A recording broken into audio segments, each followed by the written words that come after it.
bigger problem than you're trying to fix. Okay? And you talk to any roofer that's going to be honest with you, and they'll probably say the same thing. What kind of shingles are they? They're architectural, rated for 30 years, will last about 20, give or take. So with that being said, when you read the things in there that you need to be paying attention to, I would say that once a year, from now to the end of the life of the roof, have someone go up there and look at it, have them go into the attic and just check, just proactively, make sure you're not getting any water. This is where you can see the water stain here. This is, now there's a couple different things. This could have come from two different places. Okay. The chimney did have a problem up there at the junction to the roof, but that's been corrected. This one is more likely to reoccur over time because of the flat roof here. This is a little different. This is the junction of the flat roof to the existing structure. It's impossible to flash them properly. Impossible. What you have to do is once a year, maybe every couple, 3 years, go up there and just do some exterior sealant, elastomeric paint, whatever you want to use. These insulated panels do tend to leak at the seams where they join. Okay, probably not going to happen every time, but you get a lot of heavy rain. You might be out there with your grill. You might be out there and feel a drop at the wall or at the panel. That's why. It's nothing new, it's nothing unusual, and it's not a defect as much as a condition that's associated with an add-on structure. Okay, so this leak could have come from up top, or it could have come from this junction here. So does that mean that we have sitting water possibly that's sitting there? Or Not possibly. I put moisture detection equipment and used infrared, and there's nothing wet here. Okay. But like every house that I do, there's something we call history. In the beginning, when I said if you had any questions, give me about an hour, hour and a half, I'll be able to answer most. Okay.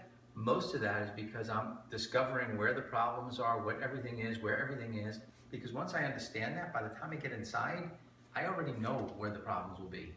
Okay, and that's why it's so important to do this from the outside in. This hasn't leaked in a while. So what I would do is during the summertime, right before you hit into the rainy season, you can do it yourself or have maybe a family member or someone you know, or if you need a recommendation, let us know. All right, but you can have someone go up there and just reinforce what's there. Seal up any void areas that you notice, clean up any leaves that might be up there, things like that. Okay. What kind of reinforcer did you see? Did you see any reinforcer right now? It's been caulked before, okay, but that's normal. Like if you were to go to my house and go up on my ladder with me, you'll see like 50 places where it was caulked, and you'll see like 3 coats of elastomeric on there because it's hard to stop it. You know, and I mainly do it, not even just for my wife or I, for our dog, because our dog sleeps out there, and sometimes she's older, and if it drips, it wakes her up. So I try to keep it sealed for that reason, because it's really outside. It's not going to ruin anything, but, you know, Can we see it? I want to like visually understand. Oh, sure. Is that okay? I'm very visual Sorry. myself. I'm like hearing it, I'm like, I don't know if I understand. That's okay. Come with me and I will show you. You're welcome. Thanks. Now, if we walk back here, this is where you can hear about my height. This is perfect. Usually, I'm like, people are like, why are you walking so far away? Because they're taller. So it's where? Yeah, it's where the junction of this flat roof is and where that water is. And most likely what happens, and this is a you could do, most likely what happens is all this water is being diverted. Right there. You see that? So if you get a lot of rain, it's more rain than it might be able to handle. The gutter is going to backflow a little bit. That probably caused that. Okay, so essentially what it's doing is, especially since that gutter is bringing the water down right onto that section of the roof, is it where that seal is between the wall and the roof? It's more likely the gutter and the soffit. Okay. Come this way. You can see it on the profile better. If you envision this, a picture like a lot of water coming out of the gutter, the top gutter lands in this gutter and overflows this way. Okay. Now it's backflowing this way. See what I mean? From the gutter. Yes. Another possibility is the flashing, but I don't think that that's where it leaked from before. So, it's possible, but not likely. So where is the ceiling that you suggested that we done? In this corner here, crack? wherever you see, wherever you see these little voids, like here, this crack, okay? And then make sure the gutters stay clean. He's got gutter guards on there, so that's a good thing.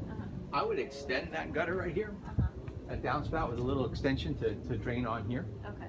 You know what I mean? Get it away from there. Yeah. And then when you're on top, you can't see it from down here, but over here, This is the area where you could have some water come in if you get a lot of wind-driven rain out of this direction.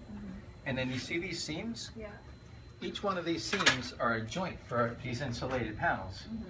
So even if you don't get leaking along here, occasionally you get some in these panels and they'll start to drip, usually down because it slopes this way, usually down at the ends. Okay. Okay? Have you gotten this checked out on your ear? What? The black mark on your ear? Have you gotten it checked out? I didn't even know there was a black mark. Turn your head. It could be magic It marker. might be magic marker. Because I was I had- marking some things up I there. had melanoma, so I was like, Oh. and I had it on my ear, so I'm like, oh, sorry. Man, okay. I'm sorry. We're helping each other out here. Thank you. Sorry. You frightened me to death. I'm sorry. yeah, I she hope also it's do that. magic marker. I'm like, sorry. no, don't be It about freaked me out. Thank you.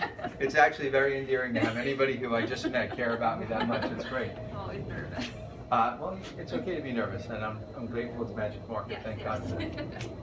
Okay, now, where Sorry. were we? I got Seals. distracted easily. We were talking about seals. Oh, thank you. Yeah. Yeah, whenever you tell me about the diet, it makes me worse. So this type of structure is something you just have to maintain. That's the bottom line. And it's really easy to maintain. Where it gets to be a problem is if you neglect the maintenance and you let 5-6 years go by and you got water coming over here, you got some cracks in the stucco, you got this and that and the other, and that eventually will show up in the house at some point. But right now, I think what you have is a history that proves the theory that it had been previously not maintained. Okay. I will tell you, at this particular stage of the game, this house is about as well maintained as a house this age that I get to see. Okay. That's a fact. Good to hear. Okay. Cool. All right. So while we're out here, it's nice and cool. Are you Yeah. comfortable? Yeah. Okay. You asked about the air condition. Yes. Okay. The air condition's from '99. So if you're going to start budgeting for something, start budgeting for that now. It's Yeah. about 17, but it is performing fine. Okay. And one rule of thumb in my business, I've been doing this for about 12 years myself, is Rheem and Rudd and Train are 3 brands that really last a long time. So I might say in my report 1 to 3 years, 1 to 2 years. There's no real way to know. Right. I can tell you it's working. I can tell you it's been maintained. One thing that was very impressive about this particular HVAC system that I don't get to see, I don't know if it's the original ductwork. I think it is, but it's so well maintained, it actually put a question mark in my head. The reason I say that is because the duct boxes, the junctions are all sealed with mastic. Mm-hmm. That was not done in the 90s, Okay. just so you know. And if you want me to interrupt, so we had that done. We had Duke Energy come out and do an assessment of the energy efficiency, and there were some of the ducts were actually like leaking. There, where the air was not, the air was basically kind of like leaking out or whatever. So we had them go up there probably within the last 2 years, and they sealed and maintained. This is all like the ductwork up in the attic. Mm-hmm. So if you wanted to see that paperwork, we could show you. But Oh, that's cool. to your comment, that has been Yeah. very recently done, and it was done by Farron. Well, they did a good job, and one of the reasons I say that is in a lot of cases where you have 3 attic accesses, to be honest with you, not all contractors are trustworthy. A lot of them are, but some aren't. So they may get the ones in the immediate areas where they think the homeowner can see them, and maybe not squeeze it into little spaces where they don't think they're going to see them. Got it.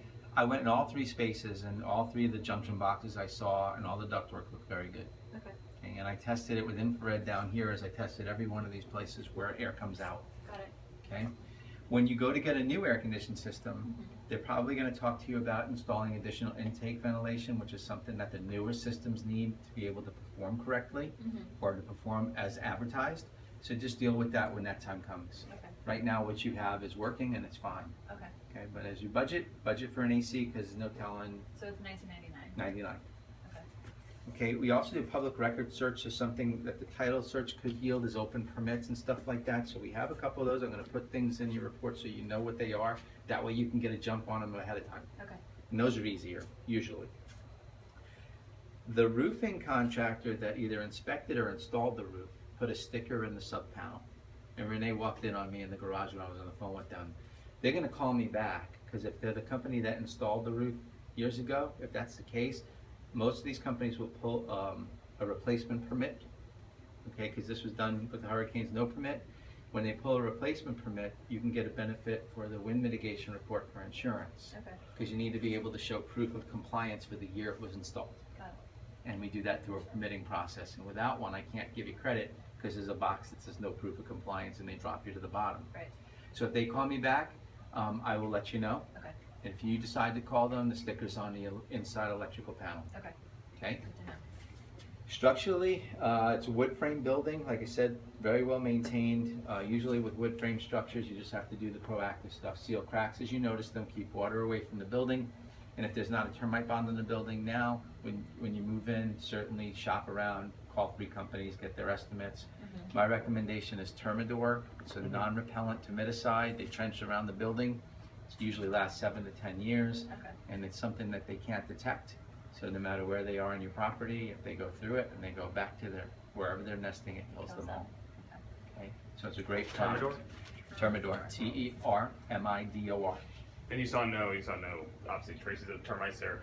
I think at one point there was, it said in the. It said before you guys moved in, there was something that happened, there was tented, right? There's little, I don't know if it was tented or not, there's little holes on the front patio. They treated with, probably with termiticide, I don't know if it was Termidor or whatever, but they drilled at the patio and you can see the drill holes. Okay. But I don't really know how old they are, so because even if I had one of my termite guys out here with me, first thing they're gonna ask the homeowner is when it was last treated, and if the homeowner doesn't know or hasn't treated it, they rely on that. They're gonna be doing a visually non-invasive inspection, and they won't be able to tell you much more than really any other termite inspector would. So if you call a company and you have them do it, they bond it, and once a year they'll inspect it, and when they do that, that's your proof. So when you go to sell it, you've had 7 years, 7 years later, you show the documentation. How much do they usually cost? They charge by linear foot, Okay. so they'll wheel off the linear footage of the house and they'll dig a trench in that concrete areas. They're gonna do just like they did at the front patio, they're gonna drill. Okay? Pause for a quick second.